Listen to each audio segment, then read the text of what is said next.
மகாத்மா காந்தி எப்பவுமே ராமராஜ்யம் பத்தி பேசியிருக்காரு. நியாயமான சம வாய்ப்புகள் வழங்குற ஒரு சமுதாயமா அதை சுட்டி காட்டினாரு. என்னோட வாழ்க்கைய நான் என்னை சுத்தி இருக்கிற யாரை பத்தியும் எந்த கருத்தும் உருவாக்காம வாழ்றத நான் ரொம்ப நுட்பமா கவனிச்சு செஞ்சிருக்கிறேன்.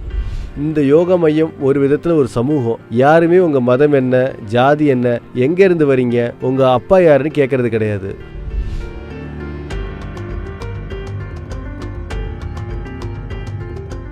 நமஸ்காரம் சத்குரு. பிரியங்கா கிட்ட இருந்து இந்த கேள்வி. பல சமயம் நீங்க அரசியல் சார்ந்த விஷயங்களை பத்தி வலுவான கருத்துக்களை பதிவிடுறீங்க. ஆனா சில சமயம் நீங்க சொல்றதை என்னால ஏத்துக்க முடியல. நான் நீங்க வாட்ஸ்அப் விஞ்ஞானிகள்னு கூறும் தீவிர நம்பிக்கைகளை உடைய இடதுசாரியா இருக்கேன்னு கூட நீங்க நினைக்கலாம். நீங்க தான் என் குரு. ஆனா அரசியல் கருத்துக்கள்ல நான் நீங்க சொல்றதை ஏத்துக்கிறது இல்ல. இதை நான் எப்படி சமாளிக்கிறது?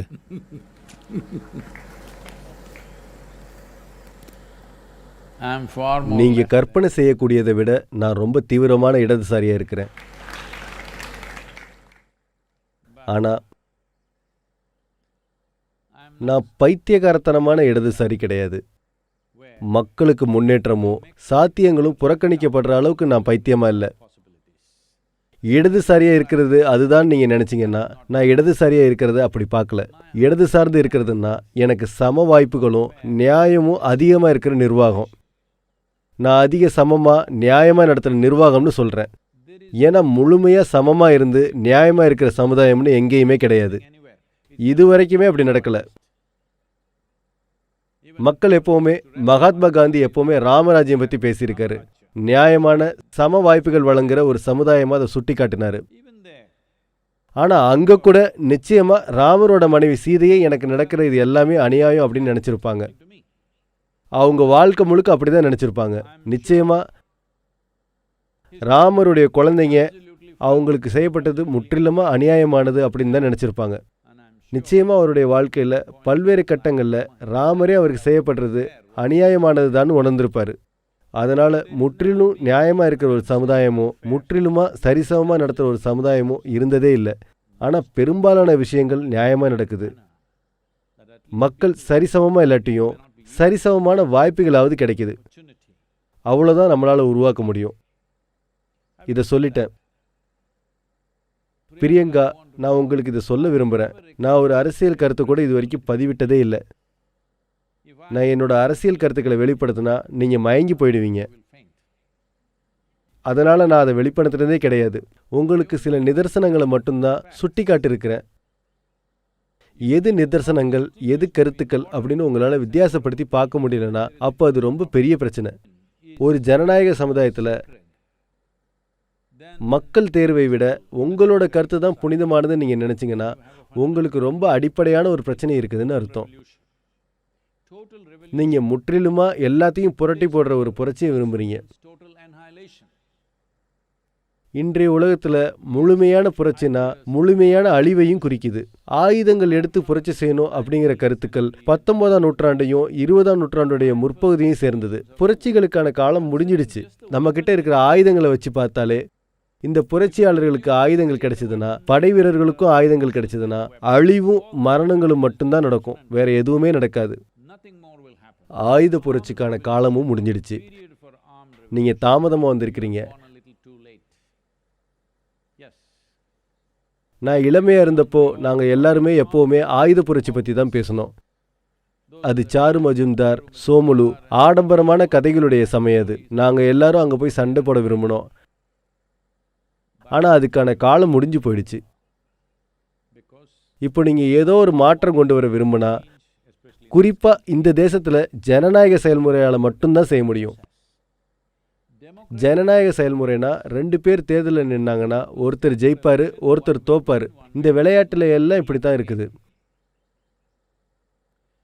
அதனால தோக்குறவங்க சட்டம் இயற்ற விரும்பினா, தோற்றவங்க கோப்பையை எடுத்துட்டு போக விரும்பினா அது நியாயமான்னு நீங்க நினைக்கிறீங்களா? விளையாட்டுல தோத்தவங்க கோப்பையை அவங்க தலையில வச்சு சுமக்கிறது நியாயமா? இது நியாயம் இல்லை. ஆனா இப்ப நீங்க அதை தான் கேட்குறீங்க. மக்கள் ஒரு குறிப்பிட்ட அரசு தேர்வு செஞ்சிருக்காங்க. அவங்க சட்டம் இயற்றுனா, ஏன்னா நீங்க மக்களால் தேர்ந்தெடுக்கப்பட்டிருந்தா அடிப்படையான கடமையே சட்டங்கள் ஏற்றது தான். ஆனால் அவங்க சட்டங்கள் ஏற்றுனா, இல்லை நாங்கள் தான் சட்டம் ஏற்றணும்னு சொன்னால், நீங்கள் சட்டத்தை ஏற்ற முடியாது அப்படின்னு சொன்னால், நீங்கள் அப்படி சொல்ல முடியாது. இந்த சட்டத்தில் என்ன தவறுன்னு உங்கள் கருத்தை நீங்கள் சொல்லலாம். நீங்கள் எழுதலாம், பாராளுமன்றத்திலேயோ சட்டசபையிலையோ வேற எங்கே சொல்ல முடியுமோ நீங்கள் இருக்கிற இந்த ஜனநாயக அமைப்புகள் வழியாக நீங்கள் அதுக்கு எதிராக வாக்களிக்கலாம். ஆனால் மக்களால் தேர்ந்தெடுக்கப்பட்ட ஒரு அரசு சட்டங்கள் ஏற்ற முடியாதுன்னு நீங்கள் சொல்ல முடியாது. அது ஜனநாயகமான செயல்பாடு இல்லை. இந்த இடதுசாரிகள் இல்லை இடதுசாரிகளாக தங்களை கருதுறவங்க அவங்க உண்மையிலேயே இடதுசாரிகள் கிடையாது. அவங்க வாழ்க்கையை எப்படி கட்டமைச்சிருக்காங்கன்னு நான் பார்க்குறேன். அவங்களோட எண்ணங்கள், கருத்துக்கள், அவங்க உணர்ச்சிகள் எல்லாத்தையும் பார்த்தா இடதுசாரிகள்னா உங்கள் வாழ்க்கை உங்களை பற்றினது கிடையாது, உங்கள் சமூகம் பற்றினது. கம்யூனிசம்னா அதுதான். எந்த மாதிரி இடதுசாரி நீங்கன்னு எனக்கு தெரியல. ஏன்னா உங்களோட வாழ்க்கை முறை நீங்கள் இடதுசாரின்னு காட்டலை. மற்றவங்களை பற்றின உங்களோட மனப்பான்மை உங்களை இடதுசாரியாக காட்டலை. நான் லெஃப்ட் லிபரல்னு உங்களை நீங்கள் சொல்லிக்கிட்டீங்க. நீங்கள் நிச்சயமாக லிபரல் கிடையாது. ஏன்னா உங்களுக்கு மட்டும்தான் பேச்சு சுதந்திரம் இருக்குது, வேற யாருக்கும் பேச்சு சுதந்திரம் இல்லைன்னா லிபரல் பற்றின என்னோட புரிதல் இது கிடையாது. எனக்கு லிபரல் அப்படின்னா என் இதயத்தில் என்ன இருந்தாலும் நான் பேசுவேன். நீங்கள் நான் சொல்கிறத கேட்டு நான் சொல்கிறதுல என்ன தவறுன்னு சுட்டி காட்டணும். ஆனால் ஒன்று கூட சுட்டி காட்ட முடியாது உங்களால். இல்லை எனக்கு பிடிக்கலை அப்படின்னு சொன்னால் இது வீட்டில் இருக்கிற பிரச்சனை மாதிரி. இந்த விஷயங்கள் கணவன் மனைவிக்கு நடுவில் நடக்கிற விஷயங்கள். இது எனக்கும் உங்களுக்கும் நடுவில் நடக்கக்கூடாது. ஏதோ ஒன்று தவறாக இருந்துச்சுன்னா இது சரியில்லை அப்படின்னு நீங்கள் சுட்டி காட்ட முடியும்னா, தர்க்க ரீதியாக இது சரியா இல்லை, உண்மை நிலவரத்துப்படி இது சரியில்லை அப்படின்னு சொன்னால் நான் உங்களை கும்பிட்டு என்னை சரி செஞ்சுக்கிறேன். ஆனால் சும்மா இது எனக்கு பிடிக்கல அப்படின்னா, உங்களுக்கு பிடிக்கலன்னா நான் என்ன செய்ய முடியும்? உங்களுக்கு பிடிக்கலன்னா நான் என்ன செய்ய முடியும்? மக்கள் ஒரு அரசாங்கத்தை தேர்ந்தெடுத்திருக்காங்க. அரசாங்கம் சட்டத்தை ஏற்றுது. ஏதோ ஒரு சட்டத்தை பற்றி நமக்கு சில கவலைகள் இருக்குதுன்னா, இதெல்லாம் எங்களுக்கு பிரச்சனையாக இருக்குது, இதை சரி செய்யுங்க அப்படின்னு சொல்லலாம். ஆனால் அதை அவங்க சரி செய்கிறாங்களா இல்லை வேற ஏற்ற போகிறாங்களா அப்படிங்கிறது அவங்க விருப்பம். தேசத்தை பற்றி உங்களுக்கு அவ்வளோ அக்கறை, நீங்கள் சட்டங்கள் ஏற்ற விரும்புகிறீங்க அப்படின்னா அடுத்த தேர்தலில் நீங்கள் ஜெயிக்கிறதுக்கு கடினமாக உழைக்கணும். அப்படி மட்டும்தான் ஒரு ஜனநாயக தேசத்தில் இதை நீங்கள் செய்ய முடியும். ஜனநாயகம்னா இதுதான் அர்த்தம். தேர்தலில் தோத்துட்டு சட்டங்கள் ஏற்ற நீங்கள் விரும்பினா வாழ்க்கை அப்படி வேலை செய்யாது. ஆனால் என்னென்னா, இந்த சாதாரண உண்மையை உங்களால் ஜீரணிக்க முடியல. நான் என் கருத்தை வெளிப்படுத்துறதா நீங்கள் நினச்சிக்கிறீங்க. இது என்னோட கருத்து கிடையாது. ஒரு ஜனநாயக செயல்முறையோட அடிப்படையும் அடித்தளமும் இதுதான்.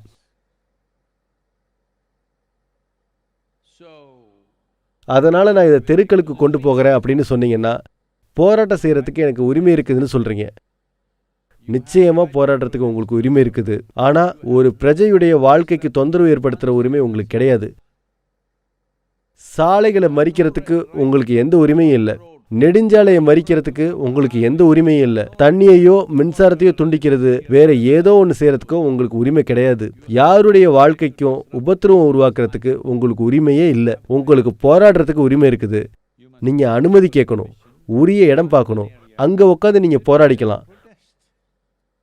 ஒரு மைக்கை பயன்படுத்தி என் வீட்டுக்குள்ளே அதனுடைய சத்தம் எதிரொலிக்கிற மாதிரி செய்யறதுக்கு கூட உங்களுக்கு உரிமை கிடையாது. ஆனால் உரிய இடத்துல போராடுறதுக்கு உங்களுக்கு உரிமை இருக்குது. ஜனநாயக செயல்முறையில் நீங்கள் போராடுறதுக்கு போதுமான தளங்கள் இருக்குது. போராடுறதுக்கு உங்களுக்கு எல்லா உரிமையும் இருக்குது. ஆனால் போராடுறதுக்கான உரிமையை தொந்தரவு ஏற்படுத்துறதுக்கான உரிமையை நீங்கள் தவறாக புரிஞ்சிக்கக்கூடாது. நீங்கள் குவிட் இந்தியா மூவ்மெண்ட்டை இப்போ செய்ய விரும்பினா, ஒத்துழையாமை இயக்கத்தை இப்போ நீங்கள் செய்ய விரும்பினா 1934 இதை நீங்கள் செஞ்சுருக்கணும். அதுக்கான காலம் எல்லாம் முடிஞ்சு போயிடுச்சு. இது இப்போ உங்கள் தேசம், இது உங்களோட அரசு. இப்போ என்னோட அரசு இல்லை அப்படின்னு நீங்கள் சொன்னால் இது ஜனநாயகம் கிடையாது. இதை நீங்கள் புரிஞ்சுக்கணும். பெரும்பாலான மக்கள் ஒரு அரசை தேர்ந்தெடுக்கும் போது உங்களுக்கு அவங்கள பிடிக்காட்டியும் தனிப்பட்ட அளவில் உங்களுக்கு அவங்கள பிடிக்காம இருக்கலாம், உங்களுக்கு அவங்கள பிடிச்சிருக்கணும்னு நான் சொல்லலை. ஆனால் அது உங்களுடைய அரசு, இது இந்தியாவுடைய அரசு, இது தமிழகத்துடைய அரசு, இது கர்நாடகத்துடைய அரசு, அல்லது எந்த மாநிலமாக இருந்தாலும் அதனுடைய அரசு. இது யாரோ ஒருத்தவங்களுடைய அரசு கிடையாது. எல்லாரும் இன்னைக்கு இப்படி சொல்றது ஃபேஷன் ஆயிடுச்சு. எல்லாரும் மோதியோட அரசுன்னு சொல்றாங்க. இது அப்படி இல்லை. என்னோட மனசுல, என்னோட இதயத்துல இது நரேந்திர மோடியோட அரசு இல்லை. எனக்கு இது இந்திய அரசு. இது இந்திய அரசா இருக்கிறதுனால நான் இந்திய அரசை ஆதரிக்கத்தான் செய்வேன்.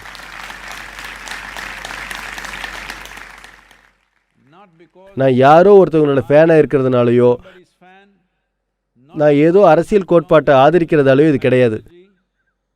நான் இந்திய குடிமகன்னா என்ன அர்த்தம்னா, நான் இந்திய குடிமகனாக இருக்கிறதால, நான் இந்த தேசத்துடைய குடிமகனாக இருக்கிறதுனால, இந்த தேசம் எனக்கு ஒரு வித சட்டம் ஒழுங்கை வழங்குது, சில வசதிகளை வழங்குது, நாம் வாழ்ந்து செயல் செய்கிறதுக்கு சில அடிப்படைகளை இது வழங்கியிருக்குது.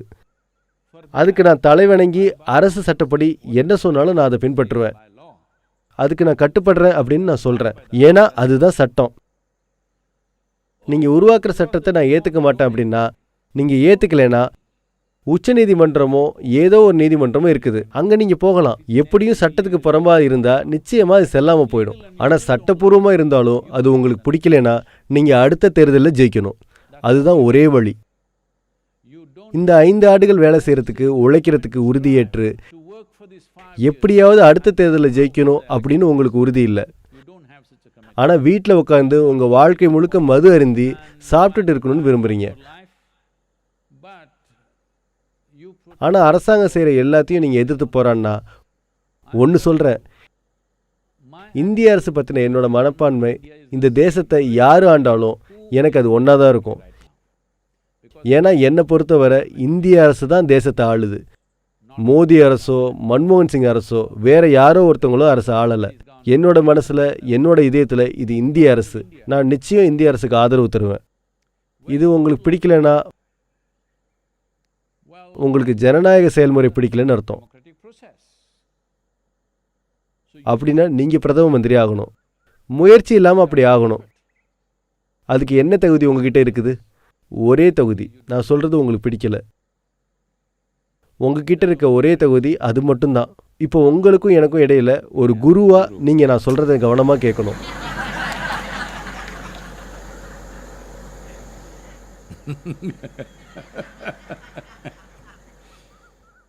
நீங்கள் நான் சொல்கிறத கவனமாக கேட்கணும். இப்படி ஒரு முறை நடந்துச்சு. ஒரு நண்பர்கள் குழு ஒரு ரெஸ்டாரண்ட்டுக்கு போனாங்க. அவங்க எல்லாரும் ஒன்றா இருந்தாங்க, ரொம்ப உற்சாகமாக இருந்தாங்க. கல்லூரியில் நல்ல நண்பர்களாக இருந்தாங்க. நீண்ட காலமாக ஒருத்தர் பார்த்துக்கல. 5-6 ஆண்டுகள் கழித்து மறுபடியும் சந்திக்கிறாங்க. எல்லாரும் ஒன்றா இருந்தாங்க. அப்போ இசை போயிட்டு இருந்துச்சு. யாரோ ஏதோ இசைக்கருவி இசைச்சிட்டு இருந்தாங்க. கொஞ்சம் பரிச்சயமான இசையாக இருந்துச்சு.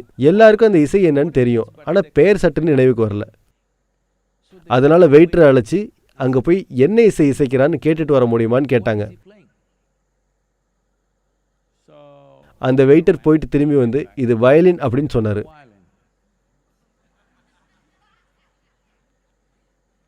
அப்படின்னா நீங்கள் ஏதோ ஒன்று கேட்க மட்டும்தான் செய்கிறீங்க, கவனிக்கலைன்னு அர்த்தம். நீங்கள் உண்மையாகவே கவனித்து கேட்டிங்கன்னா என்ன புரிஞ்சுக்குவீங்கன்னா, நான் எதை பற்றியும் ஒரு கருத்து கூட வெளிப்படுத்தலை. ஏன்னா என்னோடய வாழ்க்கையில் எந்த கருத்தும் நான் உருவாக்குனதும் இல்லை. நான் ஏதோ ஒன்று சொன்னேன்னா இதுதான் இப்போ நிதர்சனம், இதுக்கு இந்தந்த மாதிரி விளைவுகள் இருக்கும் அப்படின்னு சொல்லுவேன். இப்போ நான் இப்படி ஒன்று சொன்னேன்னா, நமக்கு இன்னும் கொஞ்சம் லாக்டவுன் நேரம் தேவைப்படலாம் அப்படின்னு சொன்னால் இது என்னோட கருத்து கிடையாது. இதை வலியுறுத்துறதுக்கு நிதர்சனங்களில் பல உண்மைகள் இருக்குது. ஆனாலும் நாம் பல்வேறு நிதர்சனங்களை கருத்தில் கொண்டு நாம் எடுக்க வேண்டிய ஒரு முடிவு இது. இது நமக்கு வேலை செய்யுமா, நமக்கு எதிராக வேலை செய்யுமா, இது நமக்கு கட்டுப்படி ஆகுமா, இதை நாம் பார்த்து முடிவு செய்ய வேண்டியது இருக்குது. நாம் லாக்டவுன் செய்யணும்னு முடிவு செஞ்சால் இல்லை செய்ய வேண்டான்னு முடிவு செஞ்சாலும் ரெண்டுமே ரொம்ப சரியான முடிவாக இருக்காது. இது ஏற்கனவே நமக்கு தெரியும். ஆனால் இது நாம் பார்த்து எடை போட்டு செய்ய வேண்டியிருக்குது. எந்த ஒரு முடிவும் ரொம்ப சரியானது கிடையாது. ஆனால் நமக்கு எது முக்கியம் அப்படின்னு எடை போட்டு பார்த்து நாம் ஒரு முடிவு எடுக்கிறோம்.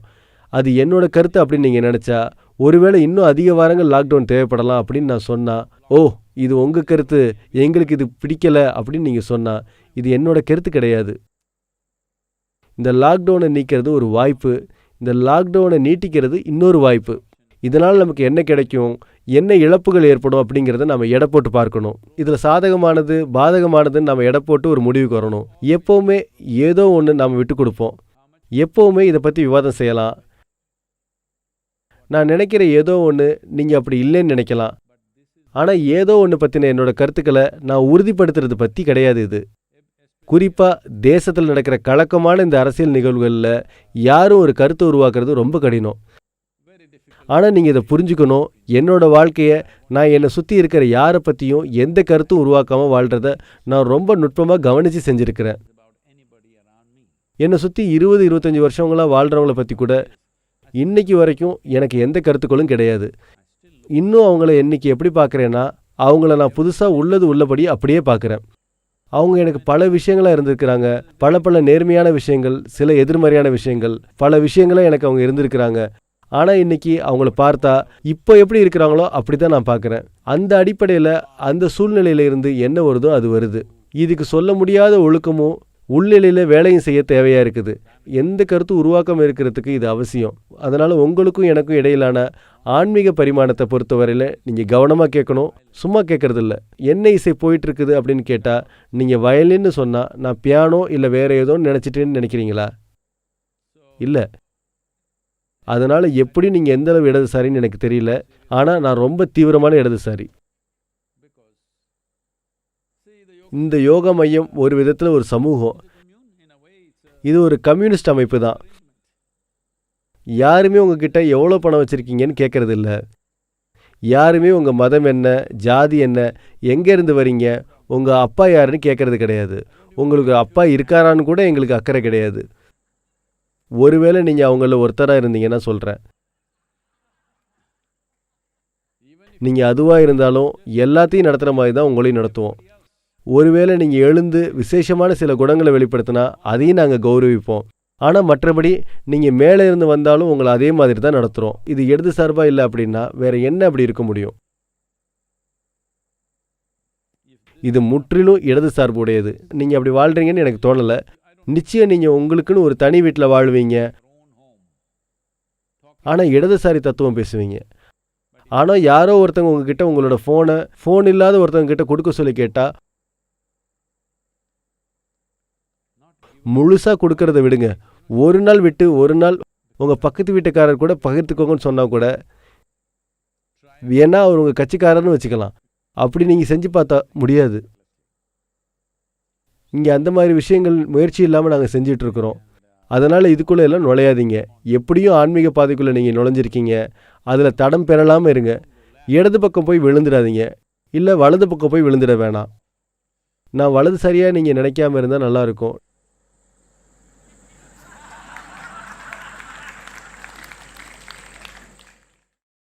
நான் வலதுசாரின்னு நீங்கள் நிச்சயம் சொல்ல முடியாது. பறக்கிறதுக்கு 2 ரெக்கைகள் தேவை. எனக்கு 2 ரெக்கைகளும் இருக்குது. எப்படி தேவையோ அந்த மாதிரி நான் ரெக்கைகளை அசைக்கிறேன்.